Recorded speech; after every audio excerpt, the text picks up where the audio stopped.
Amy's here with Gretchen Carlson, and she really dug down deep in this interview. She did. It was an emotional interview, and it's an emotional story for Gretchen to share, one that she says dates back to the beginning of her career in broadcasting. Carlson telling me the harassment began shortly after she was crowned Miss America.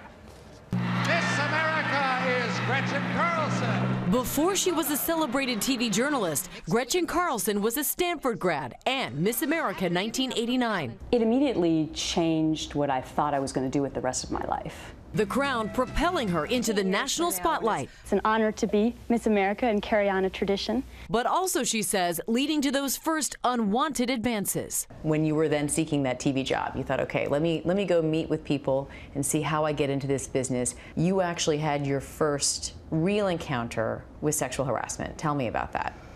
I did, and it was a shocking experience because with this particular man, he spent most of the day helping me. And I thought, wow, this guy's being so nice. We went to dinner and we were in the back seat of a car going to my college friend's apartment at the end of the evening. And before I knew it, he was on top of me and his tongue was down my throat. I quickly got out of the car and I was flustered and started sobbing. And I remember being inconsolable and thinking, well, I'll never speak to him again. And I didn't. And it wouldn't be the only time. And unfortunately, a couple of weeks later, the same thing happened to me again in Los Angeles with a very high-powered PR executive. And again, we were in a car, and he took my head and my neck, and he shoved my face into his crotch so forcefully that I couldn't breathe. And I remember thinking to myself, this is happening again? Did you blame yourself? Well, I think to a certain part, yeah, you think I must have done something. When situations like that happen to women, you fear that it's going to be your fault. You're not going to be believed. You're going to lose your job. Carlson hoping her story will make it easier for others to come forward too. I don't think we should judge women if they have waited, because look at how we react to women when they finally do come forward.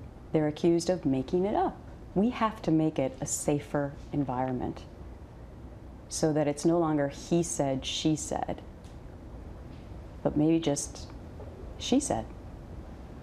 Carlson hopes her voice can help bring change to the work environments of so many women. Her own teenage daughter telling me she thinks her mom is a hero, as do a lot of women and men out there. And George, in our 2020 special, we also talk about the men and the role they need to play in addressing the workplace situations that happen for so many. How's she going to build on this? Well, she is taking it to Congress, and she has a lot of goals. She said this is her life's mission. She also wants to return to broadcasting and use that platform to spread her message and to create safer work environments for women everywhere. And it's good of her to say that about not coming forward at first. You know, a lot of people say that right away. Yep. Right away they say, well, why? If why it happens, didn't you say it in the beginning? Right. And as she said, you see what happens when you do. Women aren't treated as whistleblowers. They're treated as troublemakers. It's a big difference there. Looking forward to that. Sparking a real discussion. You can see more of Amy's interview with Gretchen Carlson this Friday on 2020. It's part of Elizabeth Vargas' special report on sexual harassment. It's called Crossing Lines, Women and Men at Work. That's at 10 Eastern, only on ABC.